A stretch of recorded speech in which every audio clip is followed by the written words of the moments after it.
funny too, because I was like, when I was younger, I was like, teaching, that's not for me. But actually, teaching in the setting of a school is not my favorite thing. But I do love teaching. Yeah, I do love sharing knowledge with people. My parents definitely would have had meetings with you about what to do with me if you were my teacher. Oh, same. Guaranteed. He's a troublemaker. Yeah. He doesn't Well, want to learn about sedimentary rocks. I don't know what to do. He's looking out the window. Right? Like get them up off their seats. Let's do, yeah. No, I know. It's true. So you guys ready? Let's go. Let's do it.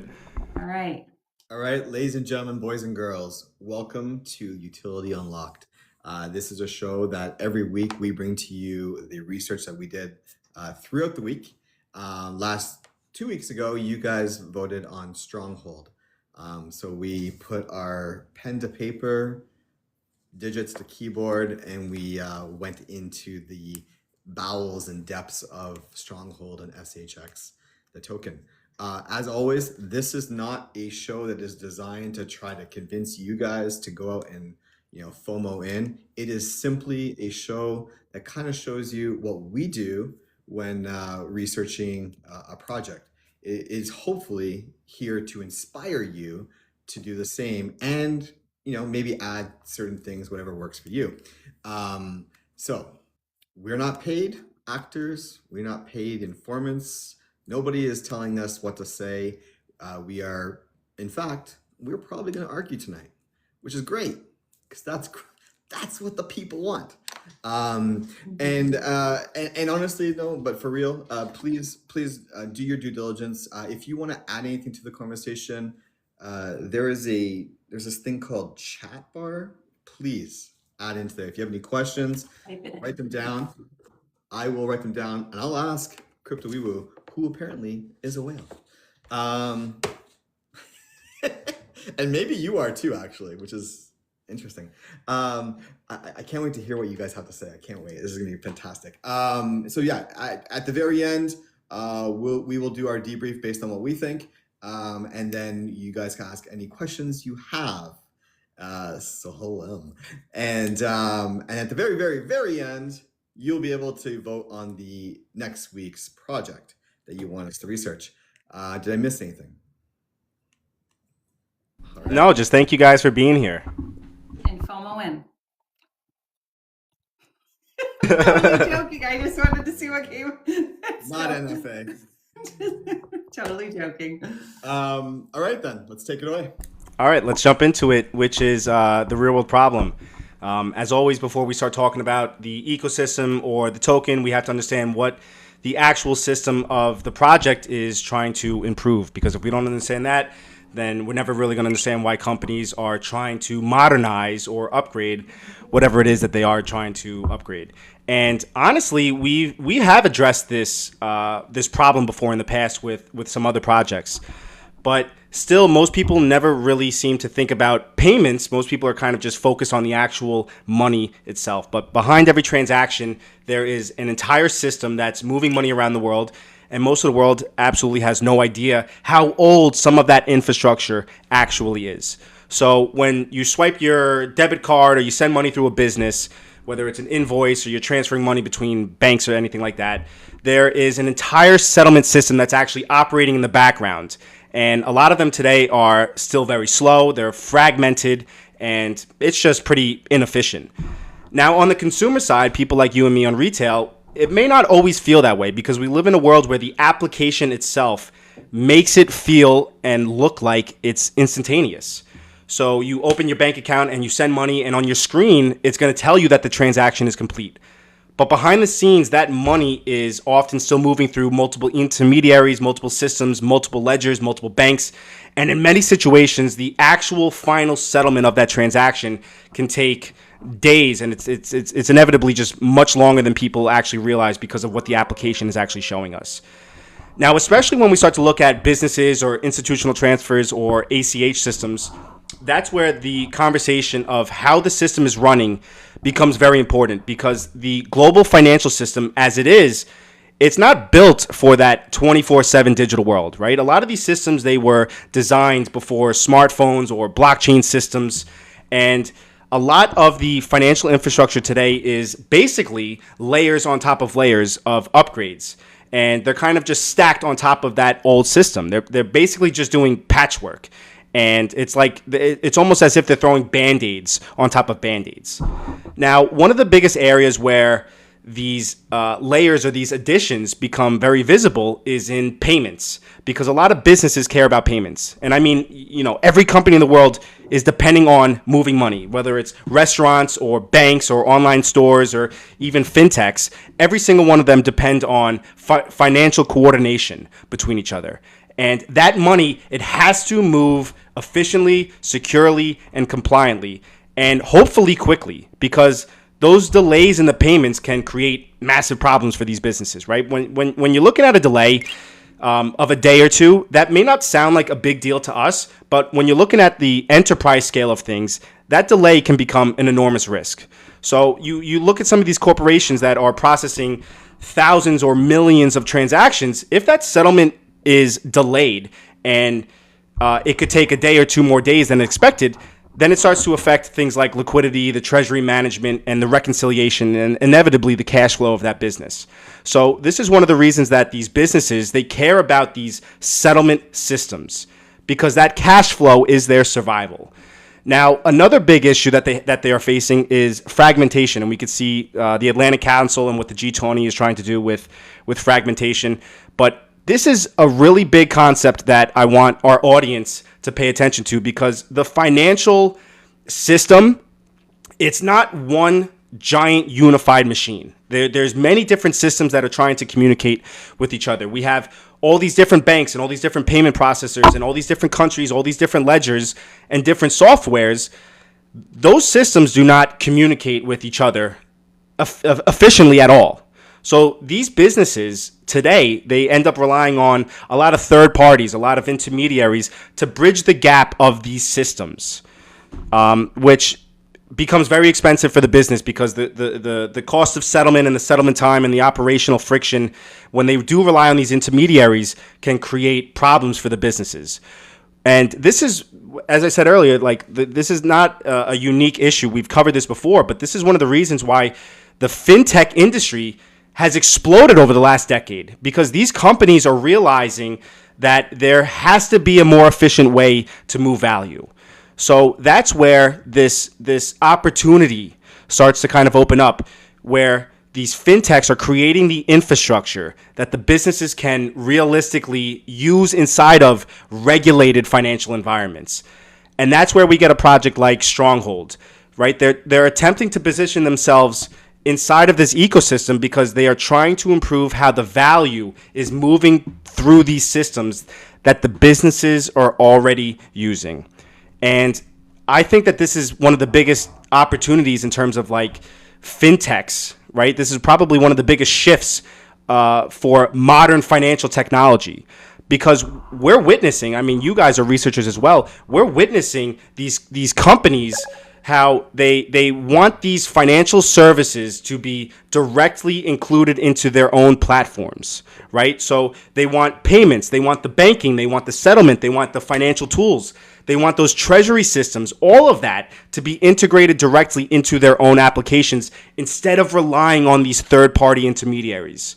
So this is why we've seen such a huge explosion in fintech infrastructure, because these companies also want to include programmable financial systems as well. Now, whether or not blockchain ultimately becomes the major part of that future is still something that's evolving, and that's kind of what a lot of our research is we're trying to constantly test our thesis. But the whole world is moving towards this digital world, right? That's inevitably happening. And this is kind of the opportunity that Stronghold is attempting to operate inside of. Do you guys want to include anything to that? Okay, man. Can you quantify what that looks like, as far as what is that? What are we talking about, real world money wise? Yeah. So we could see here from the International Monetary Fund, the estimates for these cross-border payments, right? They're looking at about $250 billion in just the cross-border payments, when I go through my TAM, I could probably even show it to you guys now, but this affects, multiple industries where this fragmentation, they're starting to lean on these fintechs because they are capable of just deploying this infrastructure better than the traditional system as well. Are you looking for specific numbers? No, not you can do that at the end. Just in a general sense. So you're saying that they are going after cross-border payments, not just ACH payments? Kind of. Well, SHX, this particular ecosystem is going over the broader sense of money movements. Right. And it's when I go through the TAM, I will show you guys the numbers on the screen. But ultimately, like, your cross-border payments can also kind of bleed into the ACH payments. So you may get two numbers between ACH and cross-border payments. And for the TAM, you can't just add that together because sometimes that money goes between the two. And for the people at home sitting, what is ACH payment? Let's go through it. It's basically the United States' automated clearinghouse. Just do it briefly, just so people know. NACHA ACH. Yeah, and I'll probably touch on that too, just so you know. But, yeah. So they moved about $32 billion in payments for about $93 trillion in just the United States as well, okay? But NACHA is basically kind of the security and the compliance aspect for these financial institutions. And they're basically kind of playing the role of the direct deposits, the payrolls, and the consumer payment aspect for the United States. That's the kind of payments that they're looking at. So I would add to the problem also that ISO 20022, the global payment messaging standard that SWIFT is mandating for across all border payment messages, happens by November 2026. It's mandated that this has to be done. It's not like a test anymore. So they're playing catch up for that. This is a solution to that problem as well. And so also, I would say that there's no compliant, regulated, real-time bridge between blockchain speed and transactional banking infrastructure. This is an infrastructure. And Stronghold was built to better that bridge, providing enterprise payment infrastructure that operates inside the regulatory perimeters of the United States and international banking, not around it. So, yeah. Yeah. Very good. Can we jump into what this project actually is? Absolutely. Yeah. Good segue. Let's do it. So Stronghold, right? SHX, the token that we're mostly familiar of, is the native token connected to the Stronghold ecosystem. And one thing that I really want you guys to understand is that Stronghold is not a layer 1 blockchain, okay? The easiest way to understand this is that Stronghold is a fintech and a payment infrastructure company that was built around existing blockchain infrastructures. And I'm sure Caveman's going to run through it when we do our timeline and integrations.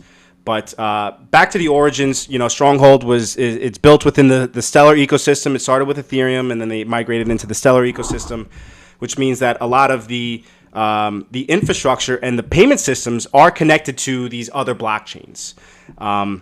And just for a refresher for some of the people that are just learning, right? A blockchain's layer 1 basically means that it's the foundational blockchain, meaning that it's the actual base network that is processing and validating your transactions.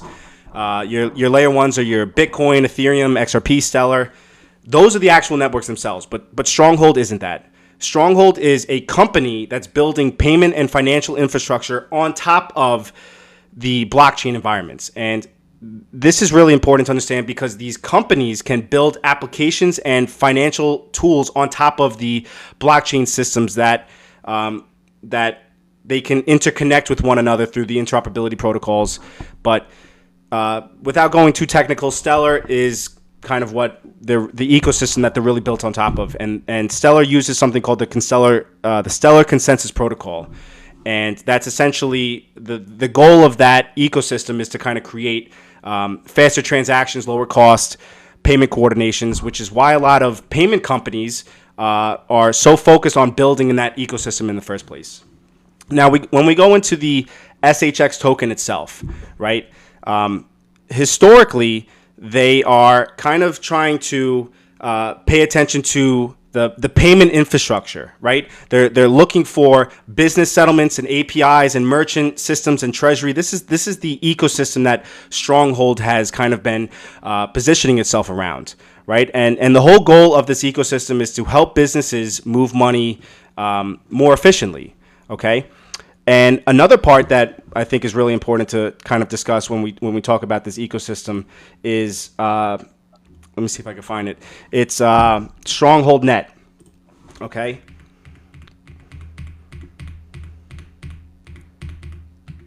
So Stronghold Net.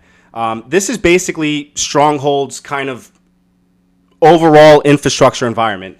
This is really where they start to kind of narrow down, and they're focusing on APIs, the payment coordinations, the treasury coordinations, as well as the connectivity between all of these different systems. And what these businesses end up doing is they're relying on these multiple intermediaries. So they have the ability where they can tap into this, and then this enables that ability to coordinate any type of money movement. So Stronghold is pretty much just designed around coordination between money and different financial institutions.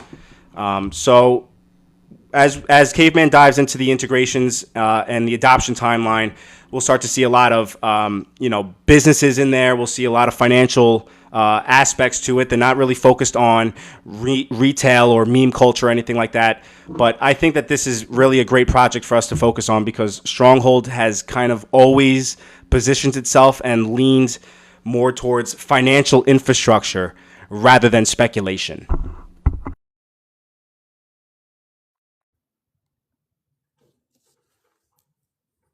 Thank you, Billy. Want to go into the team? Oh yeah, it's me. I'm next. Oh, geez, I was Sorry. thinking you were next. Okay, so yeah, the team. So Tammy Camp, she's the co-founder and CEO. Camp grew up in an immigrant household and watched her mother navigate expensive, cumbersome international remittance to family members in the Philippines. That personal experience directly shaped Stronghold's fundamental mission around financial inclusion.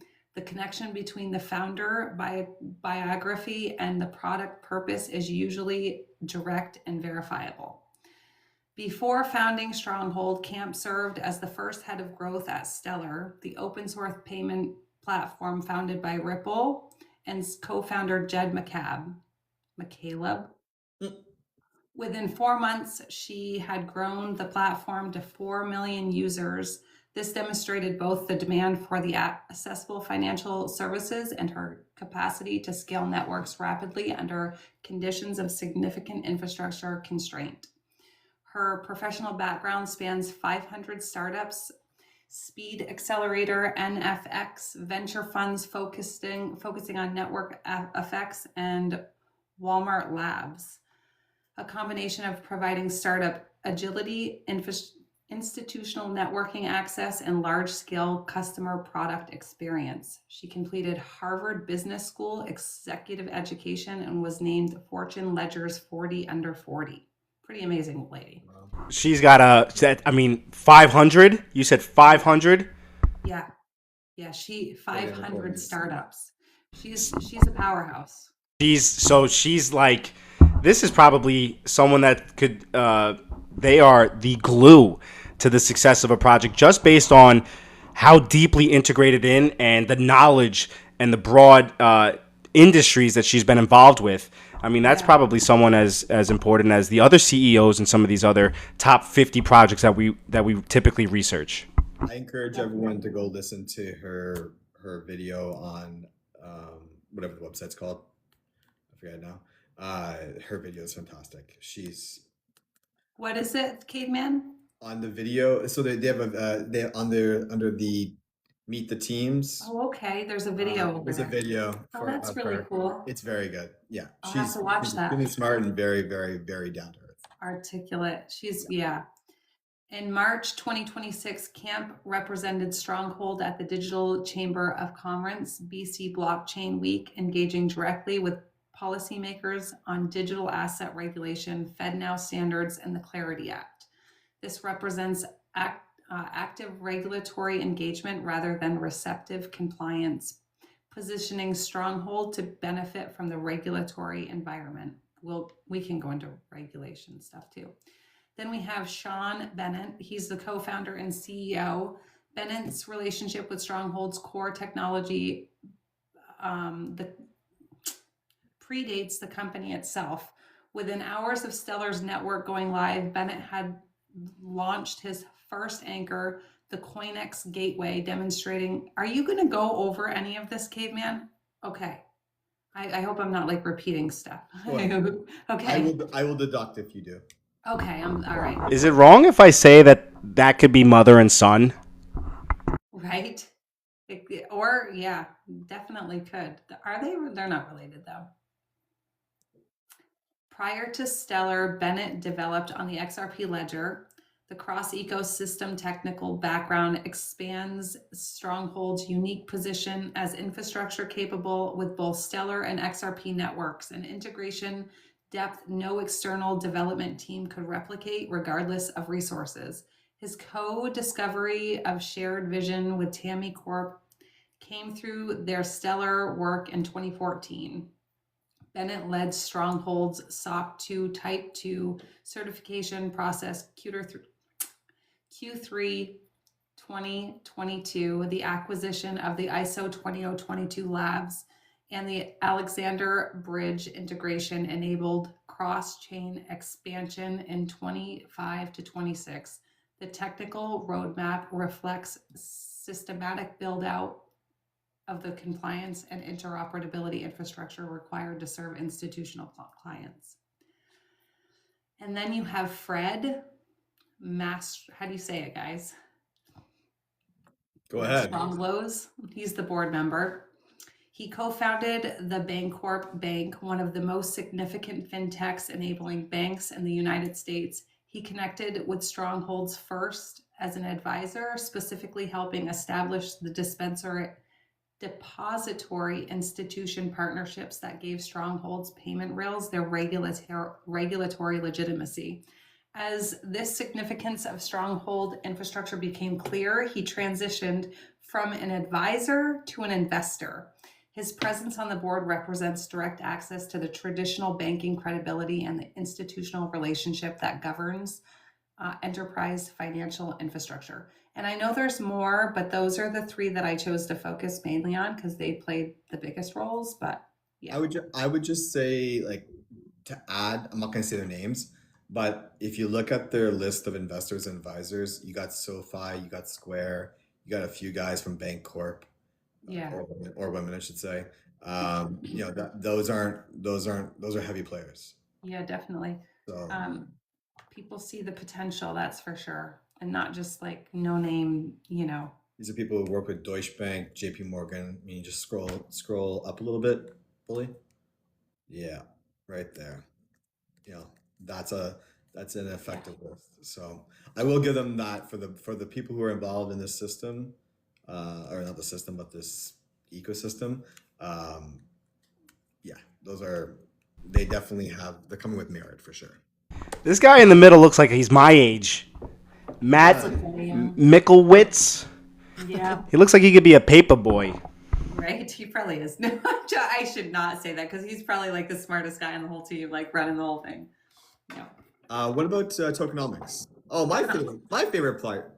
So this is where I understand where you're going with it, but there's a solution. Problem, solution. Problem, solution. Oh, there's a solution, all right. And I have a theory about this, but I'll let you go first. Okay. So SHX has a maximum supply of 100 billion tokens as of April 2026, approximately. This is the worst part of SHX, guys. I'll get SHX. Approximately 1.8 billion tokens are circulating. Can we just? I'm so sorry. Did you hear what you just said? I kind of love it. I have to point it out. The worst part of SHX is the tokenomics, but there's a solution to the which is the problem. investment opportunity into this project, potentially. But you have to be forward thinking, and there's I'm a solution to the problem. Oh, yes. And so what if I'm there forward thinking. is a I'm super reason forward thinking. this is designed the way it is? Go ahead. This is All right, awesome. now. So as of April 2026, apparently, not apparently, it's a thing. It's not apparent. It's true. Approximately 5.8 billion tokens are in circulation, representing 5.8% of the maximum supply. The remaining 94.2% has not entered the market yet. And the problem is there's no structure on how that could happen. They could just dump it if they wanted to, and that would completely destroy everything. But no ICO, TGE, or IEO was ever conducted. The initial token distribution was a 5% airdrop of Stronghold's early users based in 2018. I guess that answers your question, blockchain bully. The distribution method avoided the institutional pre-sale discounts common in other projects, producing a clear intentional allocation without cliff unlock dynamics typical of venture-backed token structure. In December 2020, I'm probably going over stuff that, okay, so let's go to metrics. So max supply is 100 billion, circulating supply is 5.8 billion, not yet circulating is 94.2. Distribution method, no ICO, TGE, ICO, 5% airdrop in 2018. No institutional pre-sale discounts. Price in April 2026 was 0.0051. Market cap is 30 million, very undervalued. I'm just going to say it's very undervalued. Fully diluted value is 510 million. CMC rank is number 571. All-time high is 50 or 5 cents. I wish it was 50 cents. 5 cents. Cycle high this July was 2 cents. Profitable since 2020. Let's see. Token utility, real-time setup. That's, you guys will go over that. Fees and discounts. You'll go over that. Okay, so the supply overhang is the biggest thing. So 94.2% of the max supply is not yet in circulation, and that is the single most material risk factor of SHX tokenomics. If unlock schedules accelerate, or if the escrow releases tokens faster than the demand grows, supply inflation will pressure price regardless of fundamental performance. This risk exists independently of all other bullish factors. A company can have excellent compliance, a strong team, and real revenue while still experience token price decline if supply enters the market faster than the demand absorbs it. Okay? So just I want to hear your thoughts. Listening, for everyone at home that's still listening. Oh, so wait, let me just finish no this schedule one. unlock.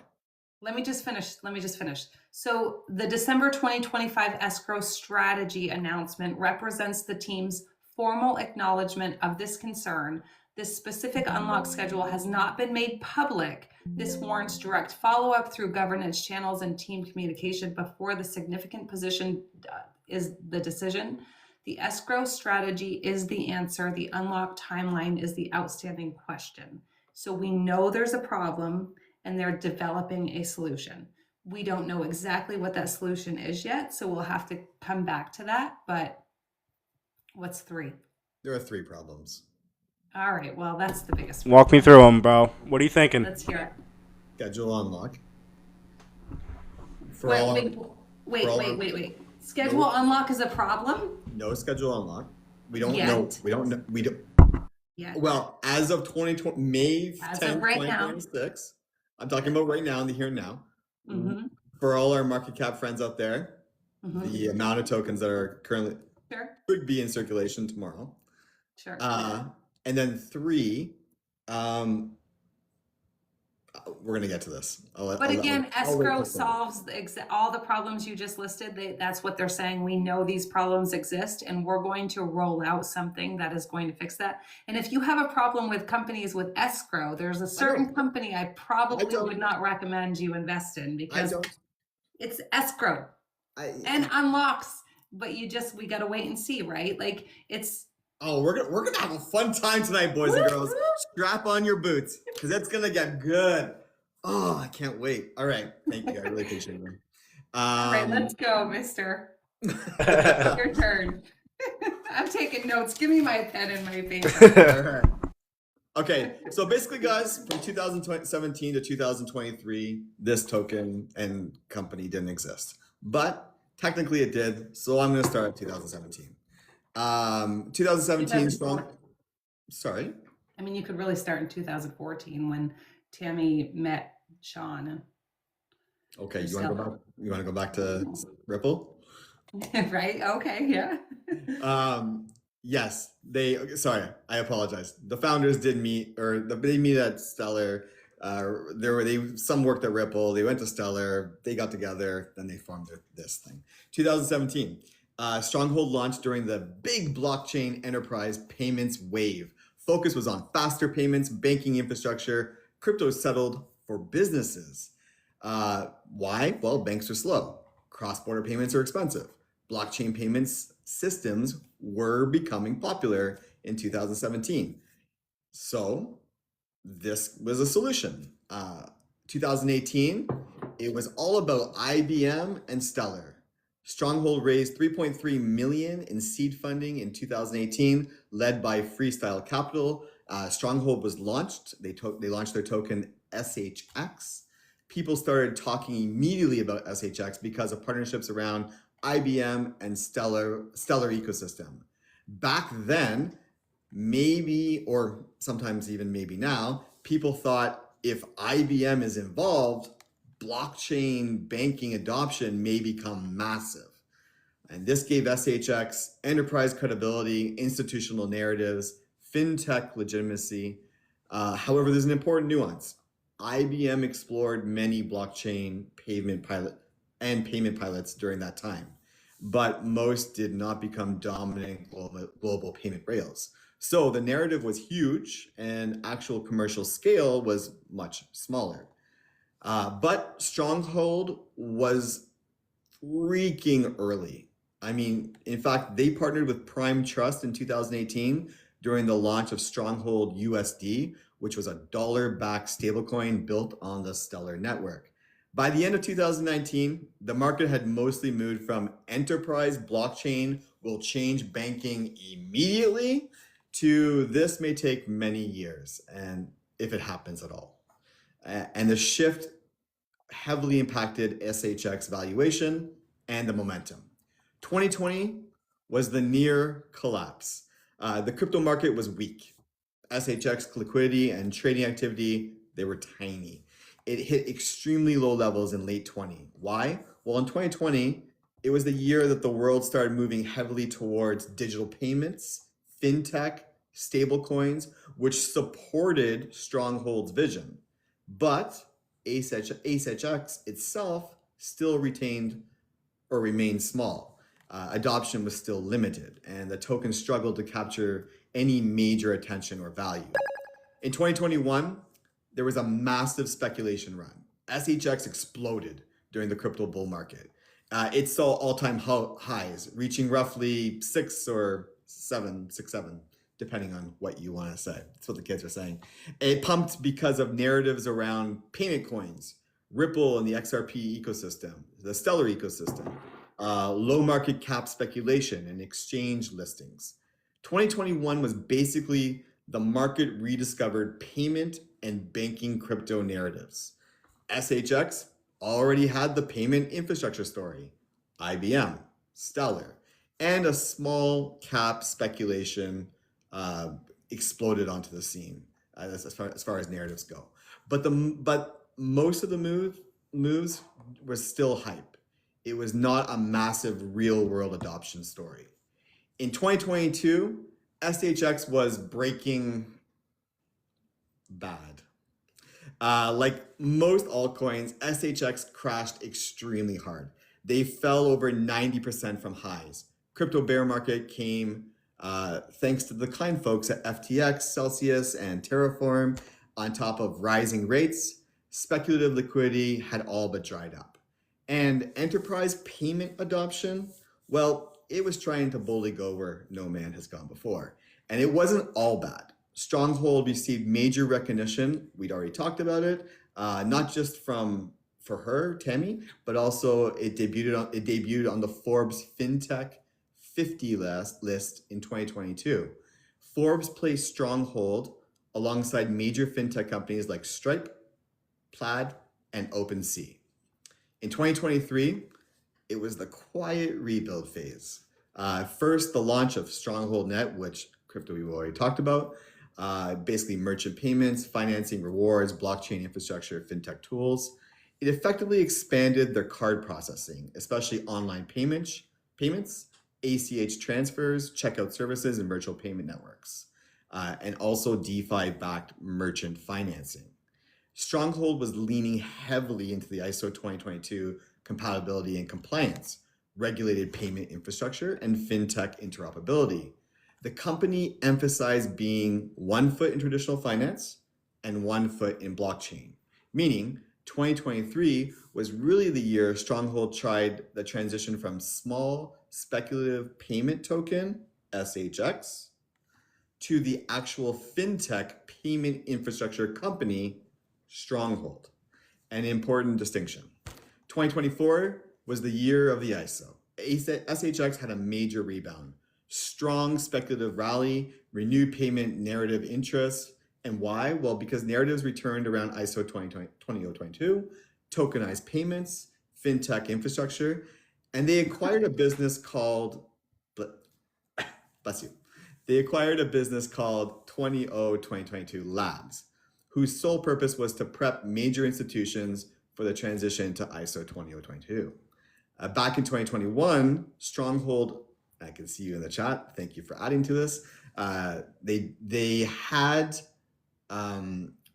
joined the NACHA Payments Innovation Alliance, which Bully already talked about, but it wasn't until August of 2024 when the relationship expanded significantly. NACHA officially named Stronghold a preferred partner for ACH experience and ISO 2022. So it actually came to fruition in 2024. By the end of 2024, the company had a clear focus on banking standards, interoperability, compliance, merchant payments, institutional finance, but adoption scale for SHX was still relatively small. And investors still debated whether the SHX token itself truly benefited from all the infrastructure growth. 2025 brought the volatile retracement. Stronghold announced a partnership with Uphold to expand institutional access to SHX, SHX, and to integrate the token into institutional trading custody infrastructure. The partnership focused on OTC markets, institutional finance, programmable payments, and on and off-chain settlement infrastructure. SHX was also listed on Kraken.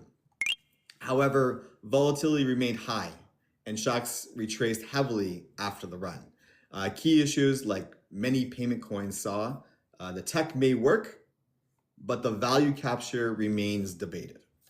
2026, SHX has expanded into XRP Ledger ecosystem through cross-chain bridge integrations using XLR and Squid Router. SHX can now move between Stellar, Ethereum, and the XRPL. Stronghold has also expanded into the ecosystem development program, funding developers and encouraging real-world payment integrations. Did I miss anything?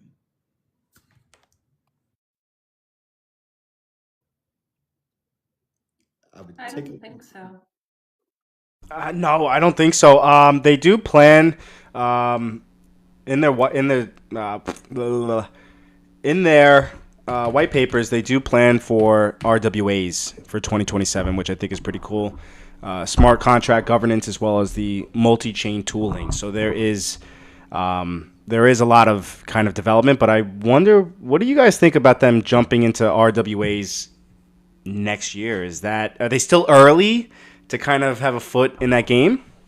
Oh God, yeah. Like we're Watch those eyes. we're they're still early. Come on, Oh, caveman. no, they're late. I They're disagree. late. And inevitably, does that benefit the Stellar ecosystem more than the Stronghold ecosystem?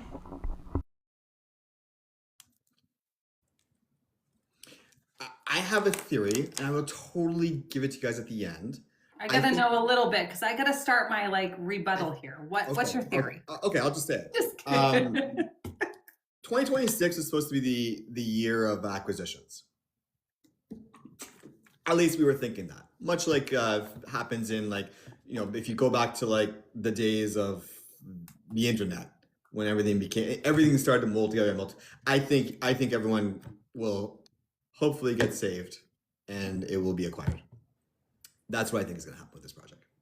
I don't think this coin has any value. I think that's why they only put 5 billion into the market. I think they realize that they have something. Like I'm not like Stronghold itself, great, fantastic. The SHX as a token, I think I hope for everybody's sake I'm right. So you are separating the system from the token. 100 million %. I revert back to what you equated to before we will with XRP. Brad Garlinghouse said a long time ago, 99% of the tokens won't be here. I think SHX is a perfect example of one of them. So I agree that, this is one of the projects that we have to separate the system from the token, and we can inevitably kind of look at the success of one or the other. But the concept of them not sticking around for the long term, you'll have to try to sell me on that one. I don't know about that. There's no blockchain. It's not native to the project. This protocol can continue. The apps can continue. Everything about this project can continue without the coin. At best, it was a marketing and sorry. I know we're jumping. I'm so sorry. I take it. No, I made you jump. I know you made me jump, but why It's am I doing okay. this? Good job. Good job. Sorry. Keep going, guys. Keep going. Don't be sorry. All right. Who is? Yeah, I'm kind of curious of the RWA aspect to it. Somebody's asking you, how would they be late? Tokenization barely started yet. Very good point. I think Prison to Blockchain is stating that it benefits Stellar more than it would Stronghold, and I would typically agree with that as well. I'm saying they're late because not because of RWAs, guys, because of what needed to happen in the earlier days or years ago were things that other bigger. I don't want to compare projects because that's not what we're trying to do here. But like, you almost have to buy the horse so that it can pull your carriage. It's kind of what I'm trying to get to here. And they didn't do that. And so now you've got a great product, but it can easily be acquired, I think, in my opinion. But I mean, that's just my opinion. Who am I? And I feel like it's tied to adoption and utility growth, and it will definitely, Agreed. The Stronghold, I agree. That was a word salad. Okay, let's move on. Yes. Are we at total adjustable market? Is that where we are? Could we maybe jump into regulations and compliance? Oh, Yes, sure. let's do that. Just give me a second here. So yeah. Stronghold's compliance stack is the primary moat separating it from every other crypto payment project. It holds 4 distinct certifications that collectively represent a compliance posture no crypto project has achieved. Each certification is a gate that opens a category of enterprise relationships structurally unavailable to uncertified competitors. And that's why I would disagree with you that this is going away. I think that this is here to stay just because of compliance and regulation. So the SOC 2 Type 2 is an independent audit covering security, availability, processing integrity, confidentiality, and privacy controls. It is the standard Fortune 500 vendor management teams require before approving any fintech integration. Binance, the world's largest crypto exchange by volume, received SOC 2 Type 2 certification in December 2023. Stronghold has held it since quarter 3 2022. It is not a minor distinction. It determines which enterprise sales conversations are even possible. A company without SOC 2 cannot enter procurement discussions with most Fortune 500 competitors, regardless of product quality. Then you have the NOCHA. How do you say it? NACHA? I say NACHA. But NACHA. The ACH compliance and preferred partner status, August 2024. So NACHA is the organization governing the US ACH system, which processes over 80 trillion annually in domestic payments. NACHA compliance measures operating inside the system under its rules, not routing around it. NACHA preferred partner status awarded August 2024, meaning the governing body of U.S. payments and infrastructure has officially endorsed Stronghold as a trusted implementation partner for ACH experience and ISO 20022.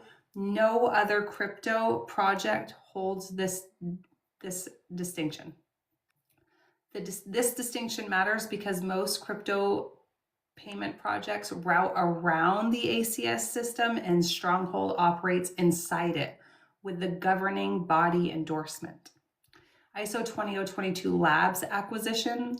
ISO 20022 is the global payment messaging standard that SWIFT is mandating for all cross-border payment messages by November 2026.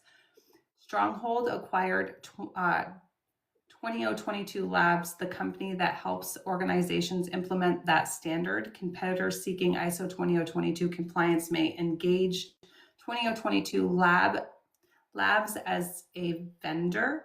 That vendor is Stronghold. The company did not just achieve compliance with the standard, it acquired the infrastructure helping others comply. Every bank and payment processor in the world currently scrambling towards November 2026 deadline is a potential 20022 Lab customer. And then we have Promontory Financial Group.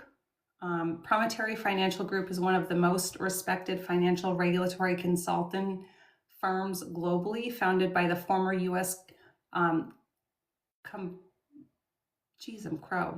Currency engine Lingwood, a top 25% performing rating and a Promontory audit carries significant credibility with institutional and regulatory audiences. The firm's standards are recognized by the same regulators who oversee banks and payment processors, making the rating a meaningful signal in the language those audiences. Yes. Language that you guys can understand. And then when you have IBM compliance audit equivalent. So IBM's enterprise blockchain performance integration requires Stronghold to pass IBM's own compliance audit process.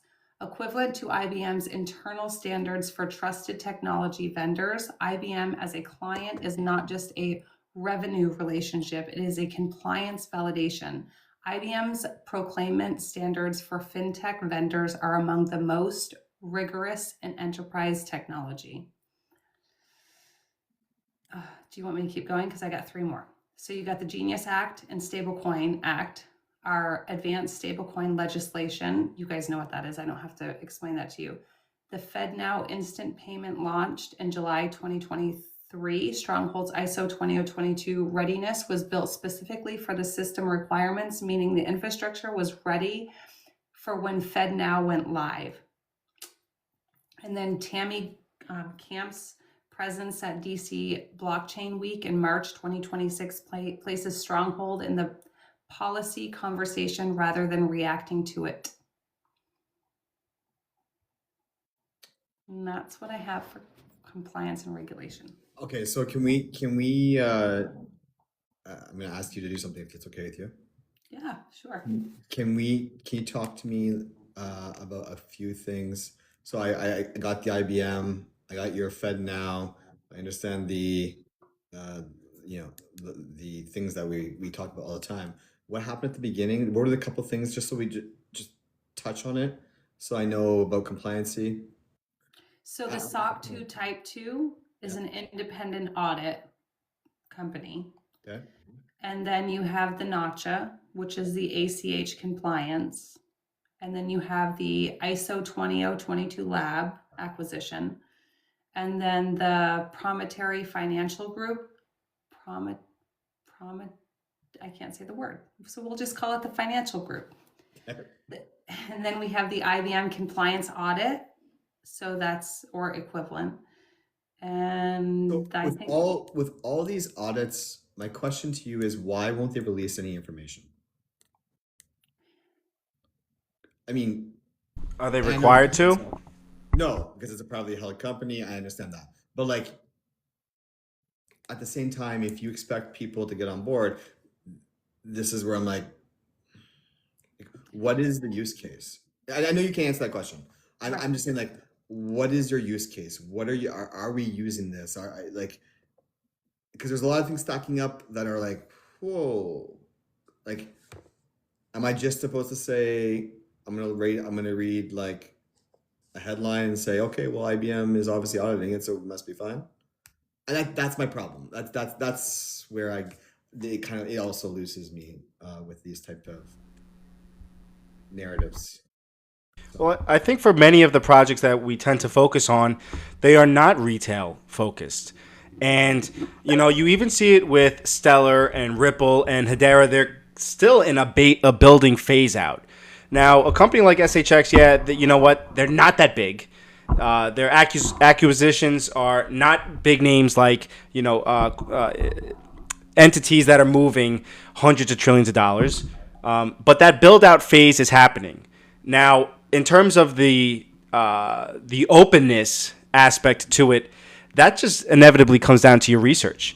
I don't necessarily have a problem with them being straightforward or not, because I could find that in the research. Now, as an investor, you have to pay attention to this and say, are they moving in the right direction? Are they actually moving with the acquisitions and the proper compliance integrations that will inevitably make this become a proper long-term investment? So, I mean, does it really matter if they are catering to the retail eyes? no, um, it matters if they want people to invest in their SHX. Do they need them to? So I'm sorry, I just gotta, Evan. So you said honestly, I think, oh shoot, I think what you're reading from is wrong. So just to clarify, I wrote this. So I can send you all my sources if you want to send me a message, and you can read them for yourself if you'd like. But It's like listen. I know there's a big pie. Okay, so you have the XRPs and the Stellars. So you have the Circle. You have the Stripe. You have Visa. You have Mastercard. Um, I think like just ROI. I don't know if this is where your best money is spent. That's all I'm saying. I would I probably can't. tend to disagree with you on that, and I am not this kind of guy. But this thing's at a $28 million market cap, brother. $28 million market cap. And I'm not a market cap kind of guy, but Right. I mean, look at this volume. In terms of pure ROI, I think that this thing. I don't even want to get into price, but shaving off a zero or a few zeros, I think it's. Oh, that's a tough one, because when I get into the token model capture, oh, I don't know, man. I was about to say, let me dump 80 billion on you and see what happens. so, and here's the thing too, though, like it's aligned with, well, I guess Shax is on Stellar's network, and Stellar's network is very hyper focused on peer-to-peer and remittance and the ACH payments. So it definitely is that ecosystem. I agree. Like I agree with, don't get me wrong, I agree with the ecosystem. There's most of what this represents, I am totally on board with. And I will love it when Ripple or XLM acquires it. And so Stellar is my second, like it's XRP, XLM, like it's that close. So I am super bullish on XLM as well. Mhm. So yeah. All right, let's go on to what's next. Mm, Wally. TAM. Can we get into it? Do the TM. I love talking about this part. Right here. I really do, because I think when you approach it from an investor's perspective, we can actually try to figure out how large is the market that they're attempting to operate inside of, and we're showing the numbers on the screen because we are utility unlocked. Okay, we're doing the math for you guys. But when you look at a project like Stronghold, they're attempting to position themselves around multiple industries. So we have global payments, ACH, business to business payments, cross-border payments, embedded finance, real-time payments, and treasury managements. And we're going to break down the numbers one by one, right? So global payments, they're handling just about $2 quadrillion in total volume every single year. When we go into ACH, this is just the United States alone, but it's a major example of legacy payment infrastructure, okay? And according to NACHA, the ACH network is processing just about $93 trillion every single year. And that's just in the United States alone. Third, we have B2B payments, which is your business-to-business payments. And as of 2025, we're damn near about $100 trillion. And they're projecting to have this grow to somewhere close to $300 trillion in just the next 8 years. And then we can go into cross-border payments. This is another massive area. Because businesses and banks and institutions are constantly moving value across borders. Roughly, this is sitting at about $200 trillion every single year. We go into embedded finance. This is where you start to get your financial tools, where they're getting built directly into platforms and applications. Globally, this is a smaller market. It's worth about $150 billion. Now, the estimates for the embedded finance is pretty broad because firms define embedded finance differently. Some of them define it as just revenue. Some of them define it as the platform's value. Some of them define it as transactional opportunity. But there is a range, and we're kind of just picking the center point of that. So that's embedded finance is about $150 billion. Real-time payments, we're looking at about $34 billion for 2025. Treasury management, now this is much smaller than the other payments, but it matters because the businesses, they still need systems to manage their liquidity, their cash flow, their bank accounts, their payments. And for 2026, we have an estimate that's just about $8 billion. It's not the largest target, but it is directly connected to the business. It's directly connected to the business's problems that Stronghold is trying to actively address. Now, this is kind of the tricky part, as I mentioned earlier in the live, because we can't just add up all of these numbers together perfectly, because some of these markets do overlap with each other. So, for instance, the bank-to-bank and cross-border payments, those can also be counted inside of the B2B payments, right? Your cross-border payments can count inside of your B2B payments. Or your treasury management, that can also move into ACH, right? The total for ACH. Embedded finance, they can include that into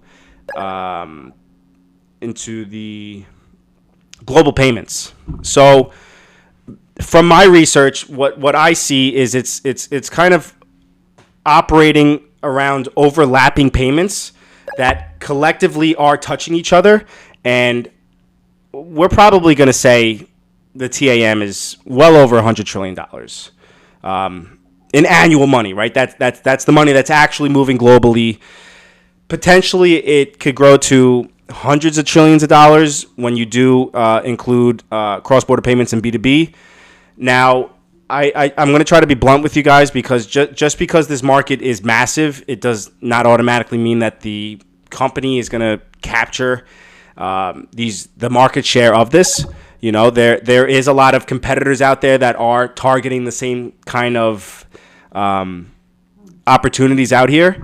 So, especially when we're looking at payments, right? You know, this is a company that's trying to participate with banks and fintech giants that already probably are moving much larger payments than they are. So, you know, let me ask you guys: do you think that Stronghold can meaningfully capture a large amount of adoption inside of that market? When I say a large amount of adoption, I don't mean 10, 30, 50%. You think it's possible they get 1%? I think so. It depends on where you think that value is flowing through who and for what reason. Is that a fair question? Because if you look at the competitive landscape of course, we're going to look at competitors and who competes with this token, right?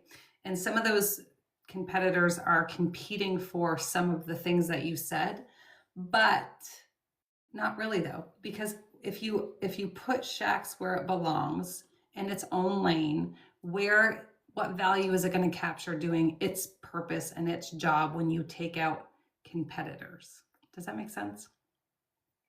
Yeah, I mean these global financial infrastructure markets, they're massive. And companies don't necessarily need to dominate the entire industry to become pretty important players, right? So I mean, like, even if they do capture, let's say 1% of 100 trillion, that's still $10 billion in payment flows every single year, and that's a big upgrade from where we're currently at now, even if it's 1%. Yeah.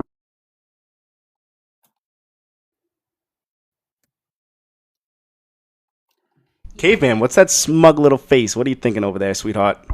So many things. Um, they won't be around to acquire. If they were, yes, they would acquire. I would say like maybe 3% ish in that range.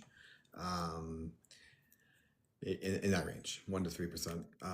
I think that I always go back to for me. It's not about proving right or wrong here. Not at all. It's just really about like the utility of. We're called utility unlocked for a reason. Um, does the token have utility? And part of utility for us as an investor is, does it capture value?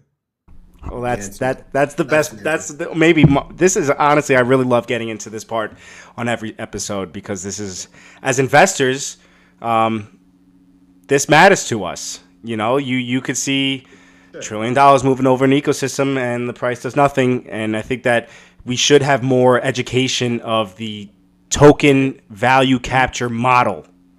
Let's pull back a little bit, Yeah. and this is where it's important to like just have an overall experience. Um, I don't want to compare, but let's compare, okay? XRP sits at the center of everything that Ripple does. Not my words. We all know who said it. One of the reasons he can say that without a doubt is because they hold a shit ton of it, right? So if that token rises in value, they stand to make a crap ton of money. So it's on their, it should be on every single business use case that you'd want to disperse that token to the masses, and then at the same time build your infrastructure out, have develop its use case, because I know that there's going to be, in any business, there's going to be a certain level of like growth pains and things that need to happen. I get that. Trust me, I get that. However, if you're not distributing the token, then you have no, unless you're going to flood the market because all of a sudden whatever magical god thing happens, and like all of a sudden you can just disperse it to the masses and it increases in crazy value and you own a bunch of it, so like, hey, I win. Or you do it gradually and slowly over time, it increases in value over time, sometimes longer than you hope, but it does, hopefully. And then at the end, you win. But if you're not trying to send that token out there, there's only two possibilities. Either you're gonna just dump it on the market, or two, you have no intention of using that coin for whatever the reason is. It could be because you want to be acquired. It could be because you're going to hold it in. There's a different use case that I don't see, but it's not one for investors. But that to me is the only possibilities. Guys, feel free to rebuttal me. Well, yeah, I guess it comes down to what the token is actually doing within the ecosystem. You know, that's inevitably what it comes down to. And if they have the need for retail's participation, that's what it comes down to. But that's based on how they're kind of that model. It's all based on their model of what they plan to do with the token and how is the token actually functioning inside of this ecosystem. You know, we're holding 95% of the token. So can I answer your question as to why they don't promote the token? Because I just looked it up in some AI software. So AI says this. AI says Stronghold is a regulated financial institution. They hold a NACHA. They hold a NACHA preferred partner. It's not matcha, I'm sorry. They hold a NACHA preferred partner status. It's a legal problem, so they're not allowed to. They are a SOC 2 Type 2 certified. They work directly with banks, the Fed, and enterprise clients. They are actively pursuing more banking license and partnerships. If they publicly promote SHX as an investment, they risk SEC enforcement, losing their banking relationship, losing their NACHA status, and killing the SWIFT November 2026 deadline flow before it even starts. They cannot be a credible, regulated infrastructure company and a token hype machine at the same time. They had to choose, and they chose the company. The Ripple lesson. Ripple promoted XRP aggressively, and they got hit with the SEC lawsuit in 2020 that lasted years. They compared it, not me. That wasn't my comparison. The fact that they won't promote it is actually one of the strongest signals the company is a good company. I actually kind of agree with that. Like, what if they learned their lesson from Ripple being the punching bag, and they already see the direction, the timeline of ownership, and they're kind of just, okay, we know what the road is going to unfold for us, so let's now position ourselves so that when that does come, we don't have to backtrace. So you're saying mid-June, hopefully, they're going to dump all their tokens on the market? No. I don't think they're going to dump all their tokens. I think that they're going to do the escrow thing and the unlock and structure it very. Sorry, I got a tickle in my throat. But the escrow can still be no more than 20%. True. So where does that other 75 billion go to? Maybe the government's going to buy that too and, hold it somewhere. Freaking out. Maybe there'll be a great burn. Are we relying on the government now? No. Not the U.S. government anyway. Okay, where were we back into the... I want to get into the value capture model for the actual value token. Capture it all up. Please. Yeah. See it. So, yeah, let's get into it. Over the years, SHX is the actual use case for it, right? We have rewards, governance, incentives for the actual ecosystem participation. But the big question for this is that if the payment volume grows, does that directly create demand for the SHX token itself, right? And from what we can currently see, the answer is no, not really. It's not. SHX is the native token to the Stronghold ecosystem, but Stronghold itself is not a layer one blockchain, right? It's a fintech and payment infrastructure company that's built on top of existing blockchain environments like Stellar and Ethereum. Now, because Stronghold is not operating like a traditional layer one, where that native token is deeply embedded into every core operation of the network itself, that's kind of where you start to see this weird disconnect with it. So the relationship of the SHX token to the demand is more indirect, right? The businesses can potentially interact with these payment systems, with the API, with the treasury coordination, and that kind of necessarily doesn't mean that these institutions or these corporations have to buy and hold a large amount of SHX, right? And from the mechanics that we can currently analyze of how the SHX token is operating, it does not operate as a mandatory gas token. It's not transactional fuel. It's not being utilized for settlement collateral. So the Stronghold environment can operate without every dollar of payment activity being directly forced into the SHX token itself. Now, where does the SHX token benefit from? It can benefit from retail speculation. It can benefit from the governance participation. It can benefit from the reward systems. But those are all indirect forms of demand, right? And what we're doing is we're kind of really looking for a forced demand where it is mechanically forced because of the ecosystem and the way that it's designed out. And we're trying to find some of the strongest value capture models, meaning that the more the network gets used, the more that the token demand kind of becomes embedded. And from the current structure, that doesn't appear to be the strongest characteristic of SHX, right? So I kind of essentially think that it's a weak value capture model because as the payment activity and the coordination of the ecosystem, it doesn't necessarily mean mandatory SHX demand. Probably my biggest con. I just want to say one thing you said at the beginning. Challenge, clarify, how you want to put this. You did say it was it's native token. It can't be a native token because it's not a blockchain, right? It is the native token to the ecosystem. I could probably pull it up in the white paper. But it's not a layer one. A true native token is the core asset of a blockchain itself. Let's figure it out. So, Bitcoin, the Bitcoin network, XRP, XRPL, Ethereum, ETH, it sits on other people's chains.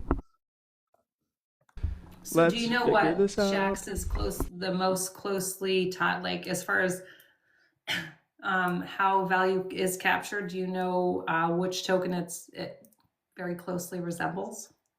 At this point, I don't even know if they're using it. So I don't know. It's the BNB. Yeah. Okay. BNB is the same exact model. And the way that value is captured is from the fee discounts. And that's the only way. And it went from a few cents to, it was optional too. They could optionally use that model. And it went from, what is it now? A few cents to. Okay. What is it? Take a look at this.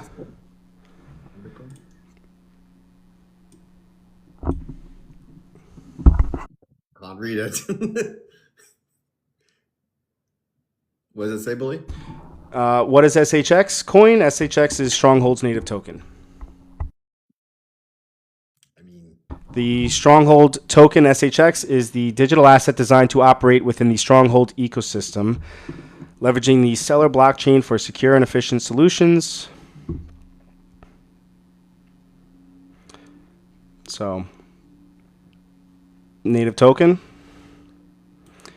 It says it there, but I guess we'd have to define what a native token is then. But that we're trying to cut hairs. It doesn't have a chain. Yes, well that is the big takeaway, is that it's not its own blockchain. It's not a layer one. So I mean, take it as you want. I don't know if that's a benefit to some of you guys or if that's the con. All right, so let's go into the good, the bad, the ugly, the pros and the cons. Did you want to do the competition? Yes. He didn't, but we're going to. No, yeah, I do. So XRP, and let me know if you guys came up with any ones, but I got XRP, Ripple, XLM Stellar, Circle, USDC, Wise, that's TransferWise, and Western Union. Now I want to get into something different. So, right. So I did a little something different tonight because, okay. I like it. Because competition, are they really competing or are they not? Let's figure that out. So XRP. XRP is a bridge currency for cross-border payments. We probably don't need to get too much into that one because everybody knows what that is. So SHX is different because XRP handles the international bridge and SHX handles the last mile inside of the US financial system. When a cross-border XRP payment arrives in the United States, it needs to settle into a US bank account through an ACH network.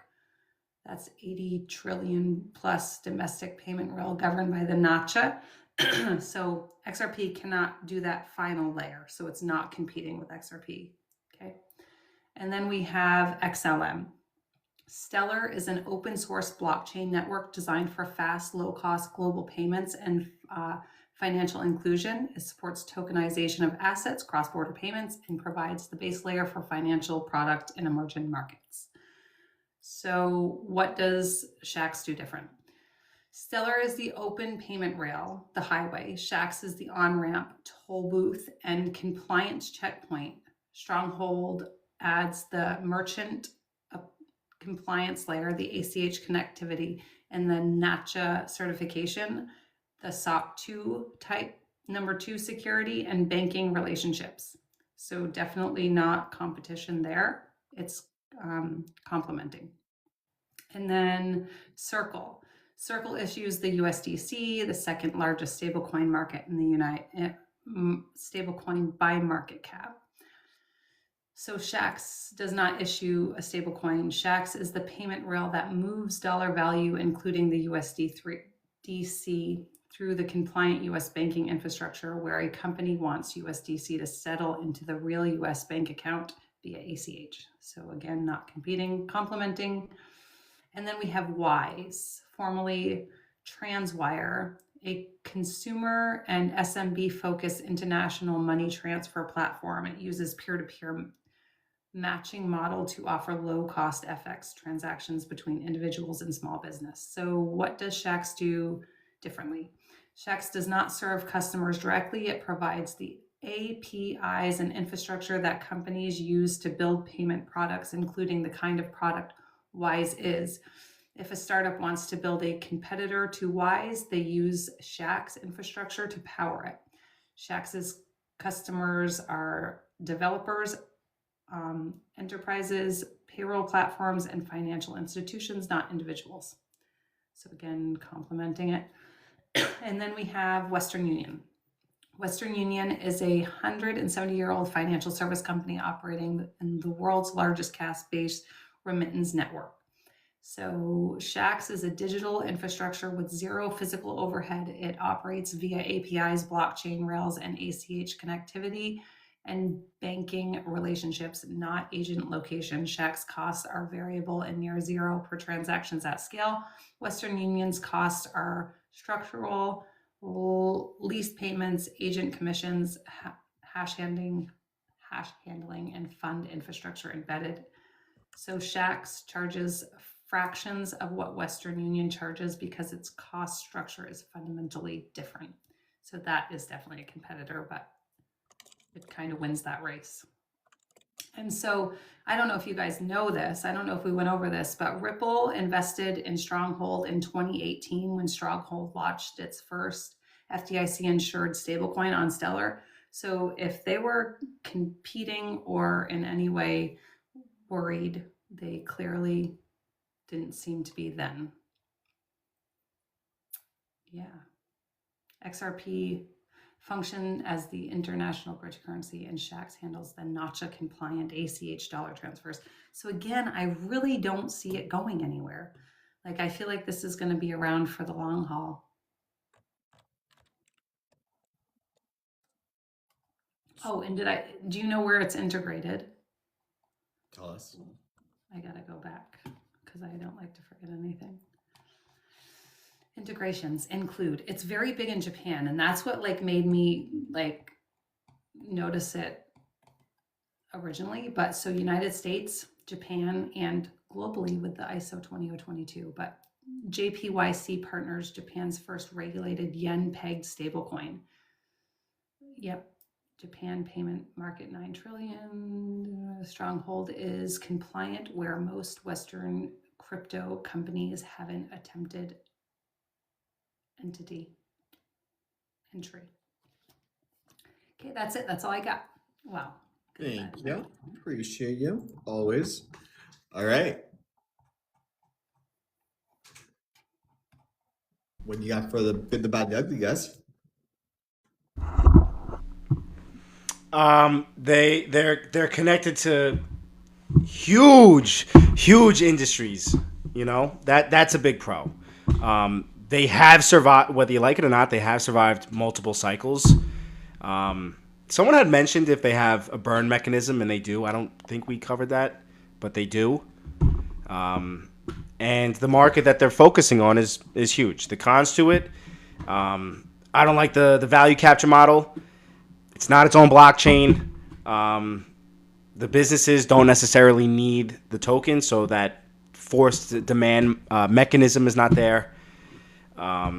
Huge competitions, you know, and that adoption or integration timeline for what we can see with SHX is pretty slow. We will. So strengths, I have unmatched compliance. Founders built the underlying protocol. The founders who? Real revenue, profitable since 2020. IBM as the first client. Ripple investment. Multi-chain architecture. 30 million market cap. ISO 20022 ownership. Community governance working. Actively regulatory engagement. For the risks, I have the supply overhang, very low retail visibility, escrow, not sure, long cycle between milestones. Stronghold's milestones are substantial but spaced years apart between major catalysts, and then limited DeFi ecosystem presidents. It's a president. It was supposed to be presence, but close enough. Okay, so this is the part where I flip the script on you guys, and I do the 3 valuation models for my good, bad, and ugly. Oh, Hockey's back. Great. So the first thing I do is Metcalfe's law. What does it measure? Value grows with users and connections. More businesses, integrations, payment flows, more network value. SHX's reality for the good, well, it's connected, like Bully said, it's connected to settlement infrastructure, more grounded than pure like meme or speculation projects. The weak part of it is there's not a lot of real transaction volume, and it's still relatively limited. Market cap has historically moved much faster than real business growth, and there's unclear direct token revenue linkage. My analysis for that was this is one of SHX's biggest issues. The infrastructure idea may be legitimate, but token valuation has historically outpaced measurable payment adoption. Oh, I'm sorry, I apologize. I totally skipped ahead there. Sorry, Metcalfe's law is value grows with users and connections. I just read NVT. Payment infrastructure, Fintech APIs, merchant services, Stellar and Ripple adjacent ecosystems. These are things that are good about the Metcalfe's law and SHX. User network is still very small compared to Visa, MasterCard, PayPal. Analysis for Metcalfe's law is a believable business thesis, but not a large enough network effect yet. The market often prices SHX before, with narratives, and the actual active network scale isn't there. Rating for Metcalfe's law would be 4.5 out of 10. Kind of read to you guys a little bit already about NVT. NVT, guys, for those who don't know, is the network value divided by the transactions. So for those of you guys who want market cap versus actual economic activity, a high NVT is token priced ahead of usage. Low NVT is stronger real utilization. SHX, Stronghold is attempting to have real payment rails, merchant tools, settlement infrastructure, more grounded than, like I said, pure meme speculations. Weaknesses, real transaction volume is still relatively limited. Market cap has historically moved faster than real business growth. The analysis for NVT for SHX would be the infrastructure idea is legitimate, but token valuation has historically outpaced measurable adoption. So NVT rating for me would be a 3.5. And the last value model is velocity model. So how often the token is used. What that measures is whether a token is held or constantly circulated. High velocity, weaker long-term value capture. Low velocity, stronger store of value. SHX reality, some holders speculate long-term, payment adoption, fintech integration, enterprise growth. The weakness there is SHX is not deeply required for broad network usage. Businesses can potentially use the infrastructure without strong token demand. The analysis for me was SHX currently behaves more like a speculative infrastructure token rather than a deeply embedded economic asset. So I gave it a 3 out of 10. However, there are a few things there that are not in those models, which is why it's important to keep a very open mind. The utility factor is huge. The people who are on board are absolutely amazing.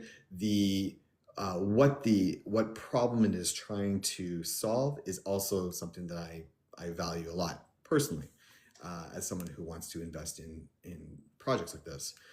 So I gave it a token investment number of 4.8 out of 10, which was a little bit low for me. However, it was higher than it probably deserved with the other three models.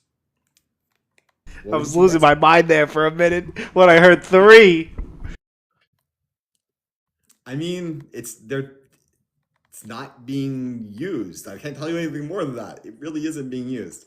However, as a long-term play and the people who are on board and what it's trying to solve, and if it actually captures value, then hell, I mean, I could be wrong. And if I am wrong, I will eat this shoe. Like I will go, we will. Can I see the shoe?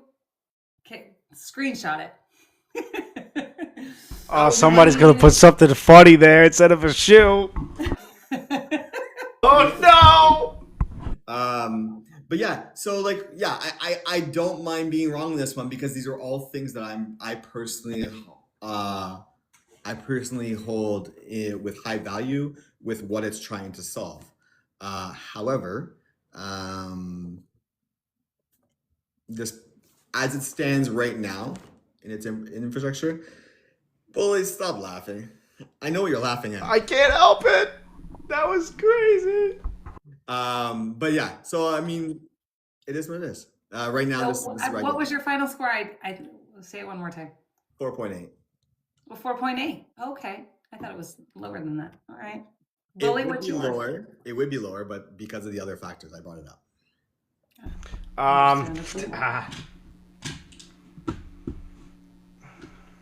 I was unaware of the value capture model until we did this live. And that's a big hit for me. So I probably got to give it like, I'm going to give it a flat 6. I'm going to give it a flat 6. It's a project that I own. It's not something that I'm going to continue to DCA into. I don't want to overextend myself and overexpose my capital for a project that I'm not necessarily ecstatic about the value capture aspect to it. I think that there could be a lot of growth, and it's, potentially something that you could get crazy returns on, but Caveman does bring up some good points, so I'm going to have to kind of sit somewhere in the middle and say 6.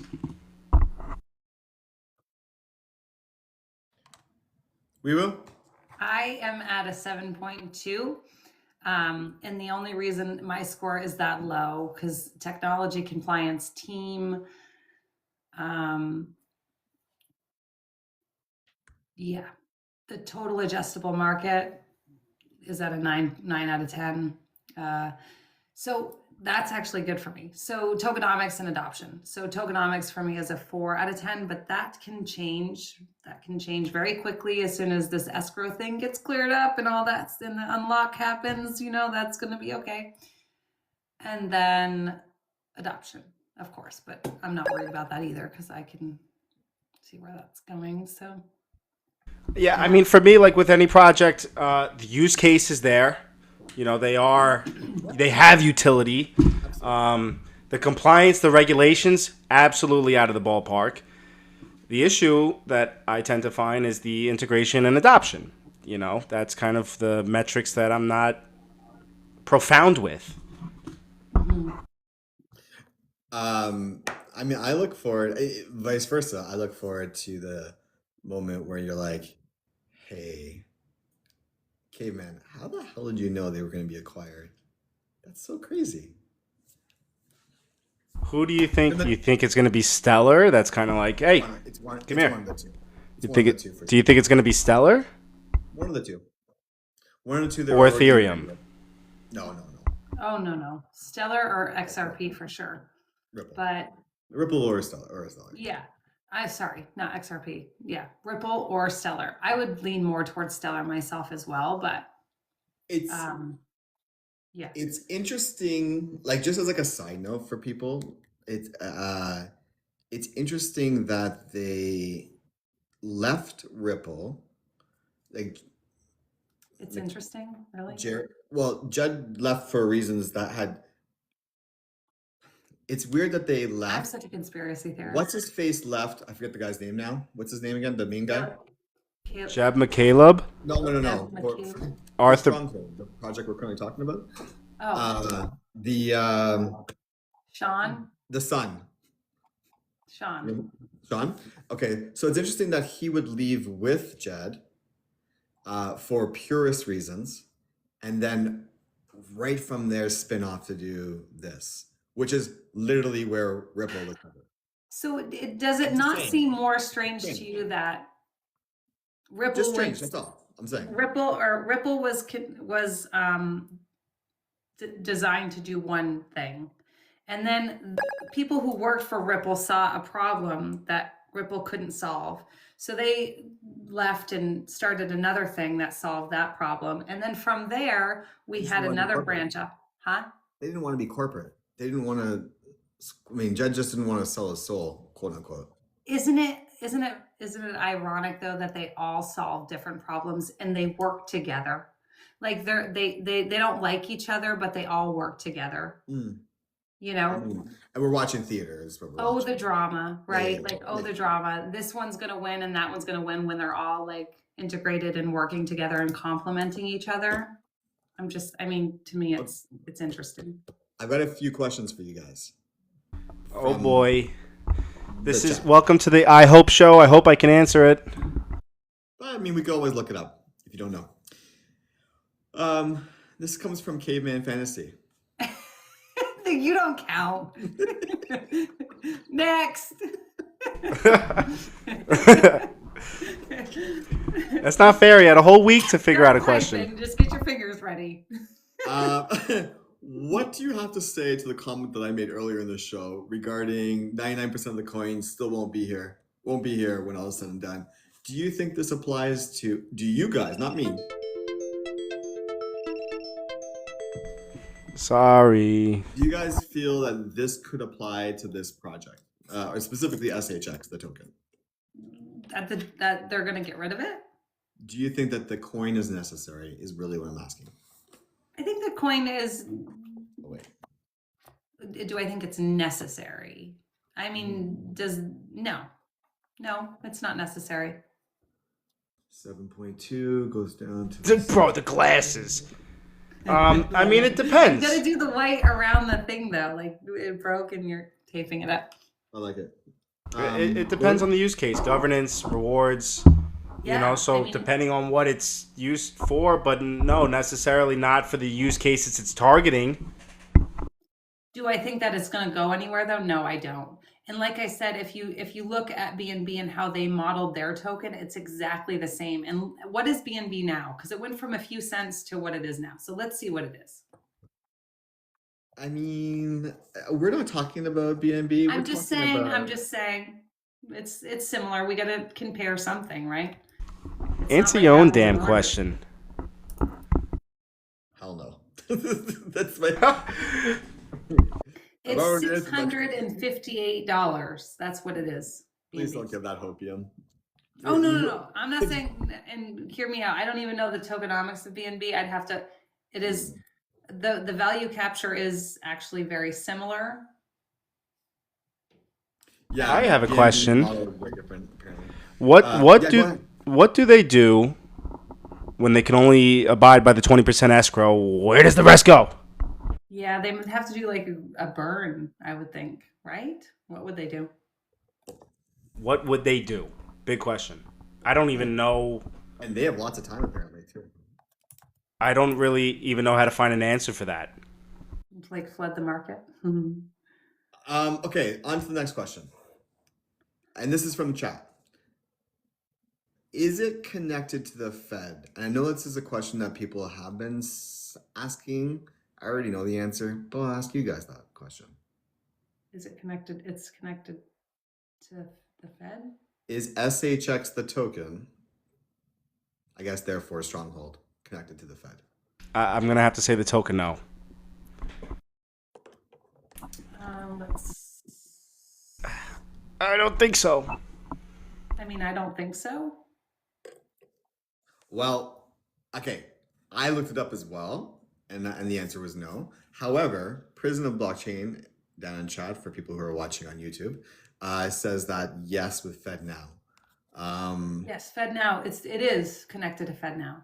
I don't think that's a question. Let me go back into. The Fed is part of FedNow. No? Please look it up, Billy. It says no. The token's not directly connected.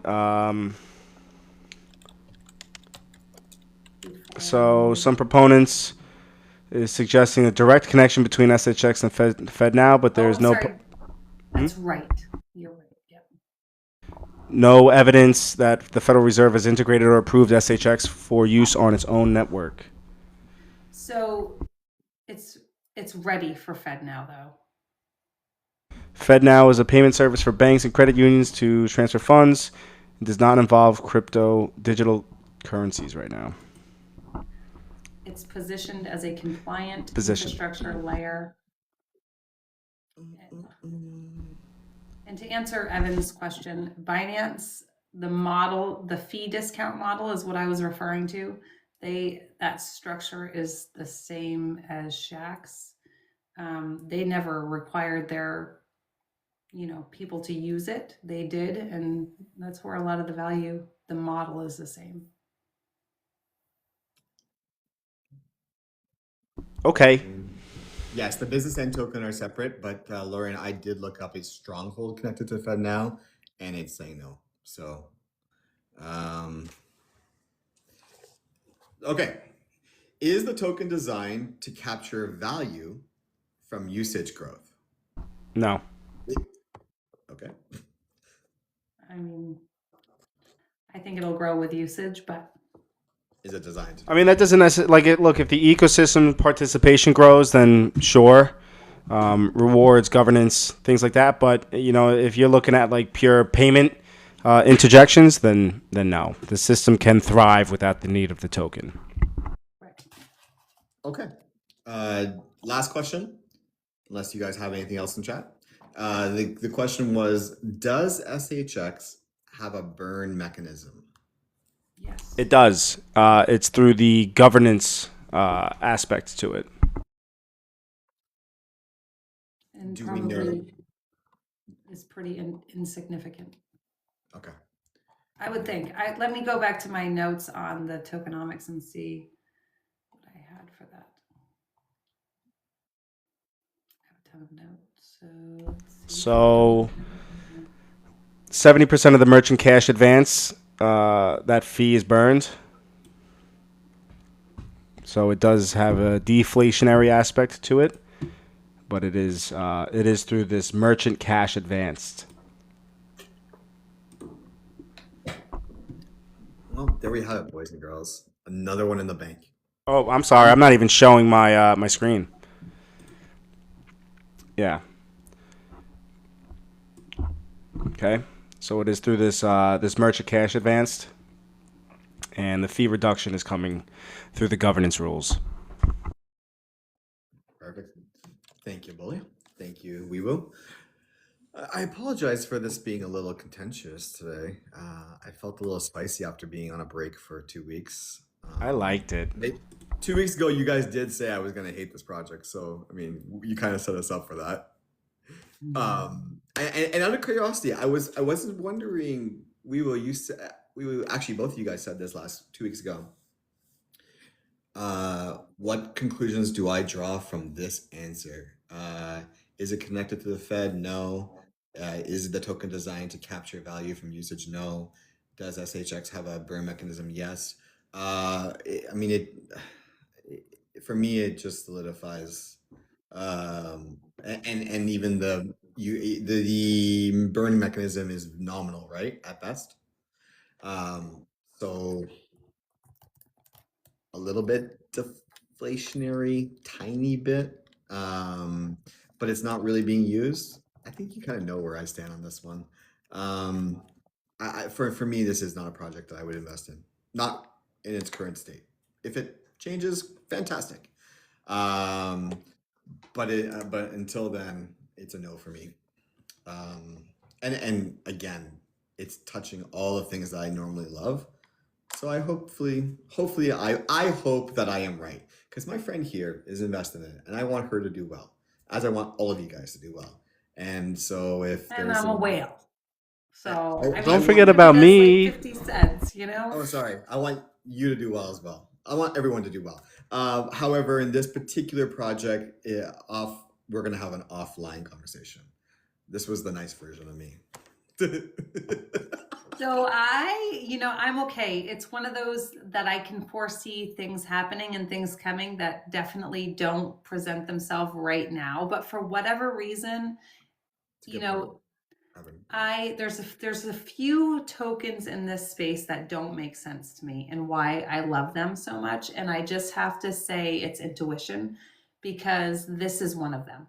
Like, and not only that, guys, for me, I can almost it's almost like it's already happened, right? Like I'm like, oh, this is already going to be amazing. It's already going to be big. This is one of those. I have a I think question for you, Weewoo. No, After tonight, would you continue to stack? Oh no, I'm done. My bag's already packed for Shacks. I've already known this. I've already been down this road. I packed my bags. I'm good. I'm set. It's just sitting and waiting.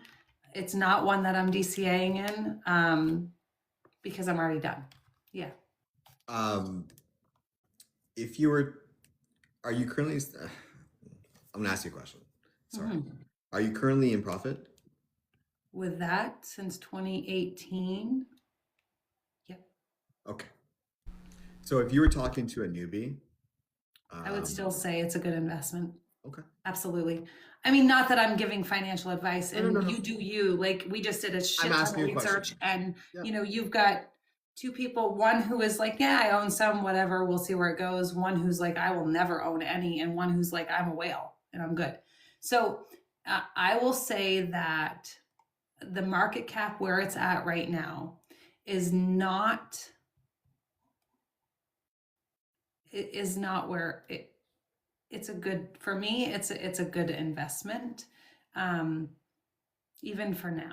And that's just, I tell people that I explain to them, it's a highly risky, all these assets are highly risky, but it's one of those, like, maybe hold a bag for what ifs for, some people. So It's for me, yeah, yeah. I think the value, there's a big disconnect between the value and the scope and compliance of this token. And I understand tokenomics and I totally get what all that's about, but you gotta, yeah. I think they're gonna improve the tokenomics. I don't think the token's gonna go anywhere. Yeah. what do you think, Chad? Should we do a little bet? a little bet on SHX no longer here in like 3 years.